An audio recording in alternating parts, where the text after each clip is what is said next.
No, now I was heading home earlier today. I just turned out of the parking lot, and there's like immediately, as soon as you turn out onto the main road, there's immediately a four-way intersection. So I was sitting at a red light, and I just take a quick look at the car that's behind me, and there's this fucking person who literally has towels wrapped around his windshield wipers and duct taped on for what I can only imagine is some kind of jerry rigging thing to avoid having to change his windshield wipers, which I guess if you're looking for life hacks, there's one for you, except that's not a life hack to actually be like make your life mildly easier. That's just one if you want to just look like an idiot for some reason. Then there you go. But that aside, we do have a game in front of us. Taking a look at the matchmaking, there's no cruisers and no radar to speak of, at least not on the enemy team. We do have a friendly Gdansk, which is fine. Honestly, what I'm kind of considering, normally I do like trying to go double DD on C, but what I'm kind of looking at is I want to fast cap our home cap right here, and then I want to try and motor on up to here as fast as possible. So because if they do not send a DD to B, they're basically just never going to get their home cap until either they do rotate something over either the submarines or one of the destroyers, or or they just never get their home cap. That's like pretty much it. So that's only something I would ever recommend even attempting in a Kleber or a Marceau, simply because of the speed that these two ships have. If you are in literally anything else, then okay, I see the intelligence that we're dealing with here. If you're in literally anything else, you're not going to have the speed in order to be able to pull that off. So uh, that's a thing to keep in mind, is that only the French are really fast enough to be able to do that.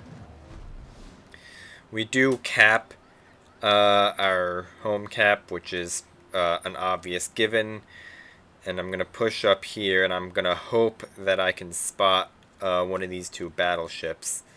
Although, honestly, I don't think it's one of the battleships, because I believe our Gdansk probably would have spotted it if it was. So it's most likely about to be a destroyer on this side.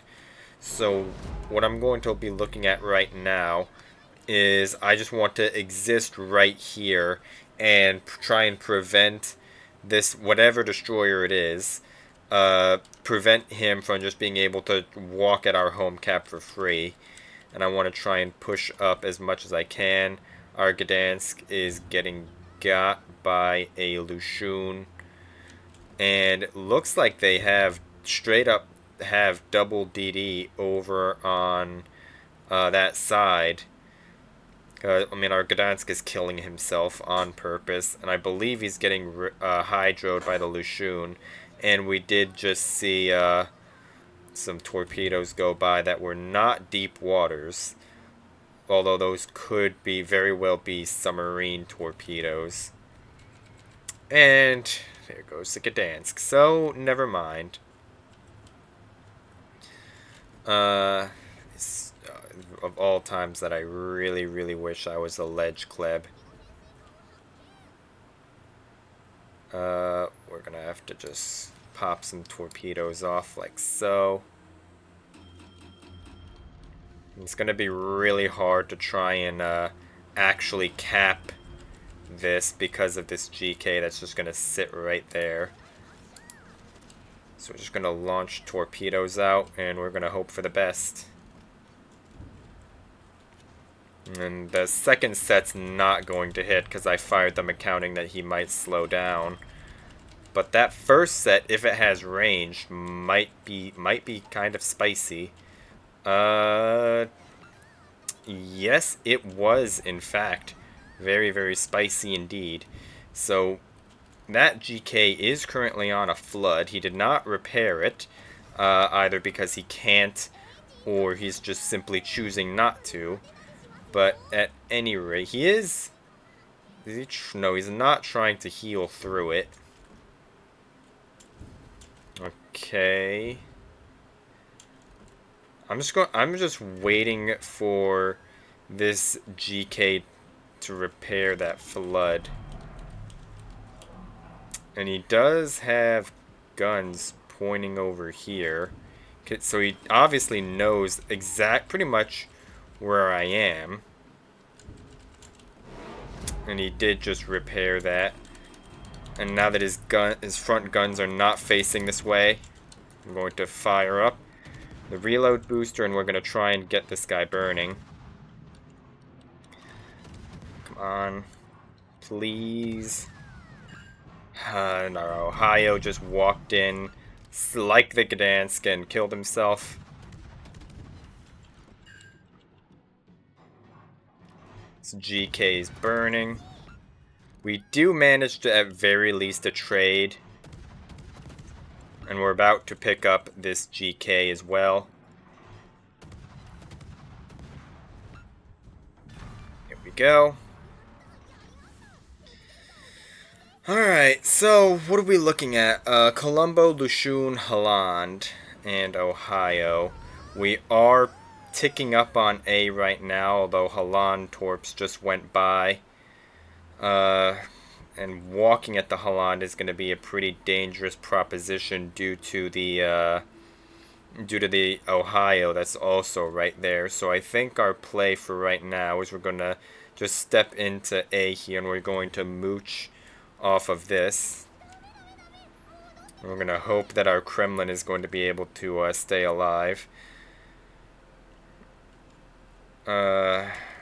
Lushun is low, but he is healing. We're definitely going to be able to pick up this cap. Shut the fuck up. And our submarine actually manages to get his little rage ram off on that Lushun, which is amazing. I would really like to know where this Holland is, but I also I'm not really keen on just running him down in front of that Ohio. So I think, okay, never mind. He is actually going to shoot. So what I'm going to do is I'm just going to close in to as close as possible until I get hard spotted. And that's when I'm going to open up.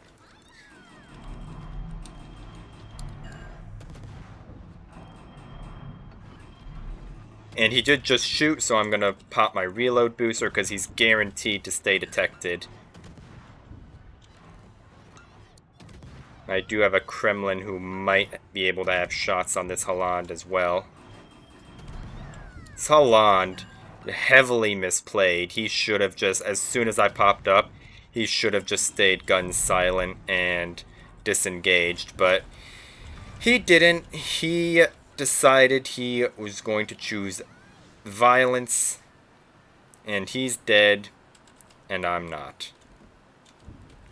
As long as I don't into some torpedoes here, we're going to be home free to pillage these two battleships. This is a neat little game. For one thing, it's not, well, it kind of highlighted what I like to do with caps like these, where you have a home cap and a contested cap. This is something that I pretty much will only recommend doing with the French destroyers. And even then, depending on what the team lineups look like, if there was, like, let's just say this Kurfürst was a Petro or a Nevsky or a Napoli, I probably would have been a lot less inclined to push in as aggressively as I did. Or if they had more threatening destroyers, like if this Holland was a Marceau and that Lushun was a Smolensk, for example, I would have probably been more inclined to follow our Gdansk and head towards contested. And the reason for that was because there was a lot more that could have posed substantial threat to me, even by itself. Like a Napoli would be really problematic to deal with. A Petro would be problem to deal with. A Smoland, a Marceau, all of those types of ships would have posed a fairly significant threat to me, even by themselves. But because there was really nothing that posed a threat to me other than the submarine. I mean, the Lushun and the Holland both posed spotting threats to me, but like as far as like actually being like gunfighting ships trying to contest me, there's really not a whole lot that either of them could do to me. So that is really the main reason why I pushed in as aggressively as I did. The smoke screen. Which way is it heading? It's hard to see the lines. Oh, that is like gunning straight for me, I believe. We might be in a little bit of trouble, boys. This guy is like absolutely like hard sending it. No, never mind. He did turn away. So we're fine. Now we're just going to sit here and we're going to keep this Colombo spotted. We don't need to farm him. We have 2 caps and a substantial points lead. I honestly believe we'll be on a 1-cap win even. But although our bungo is pretty low and their Ohio is walking, so we might actually have to open up here. I'm gonna nah. This Colombo shot, so I don't believe he's gonna be turning into a torpedo range. Although we're just gonna launch some torps out just in case. We do know that this Colombo already gimmicked, so he's not gonna be able to just smoke up in our faces. We might actually load armor piercing for this. He's just letting that fire burn. And he stopped, like, okay, both of them are just avoiding the caps. Okay. Well, never mind. This Colombo is going to sit in the cap, but he's also broadside. So, you know, well played to him. And the Ohio is just straight up dodging the cap. And there goes the Colombo. And with that, all we have to do now is sit on our asses and do nothing. Because our bungo, even if our bungo manages to kill himself, which is actually looking pretty likely, no wonder he's on the blacklist. Even if this bungo kills himself, there's just no way that we lose this, because we win in a minute anyway. We have double caps. Our Kremlin is tucked in really nice on that island. And even if he goes for B, all I have to do is just YOLO rush him. So that is pretty much it. So what I'm going to do right now is I'm just going to ram my head into this part of the rock, and I'm going to have my bow facing this way. So if this Ohio does decide to walk at B instead, which I don't even think he's going to have time to, I can just rush out and YOLO him if I have to. And if he decides to come through the middle, assuming he doesn't get dev struck by this Kremlin, I can just kite away around the corner. So what we're going to do right now is we're just going to sit right here, and we are going to win the game. There we go.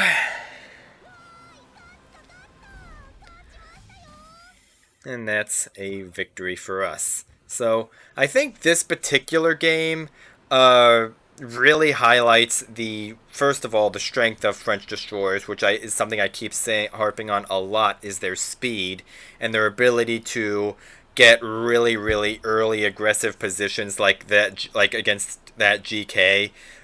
Poor guy. I honestly don't know why he didn't repair that flood.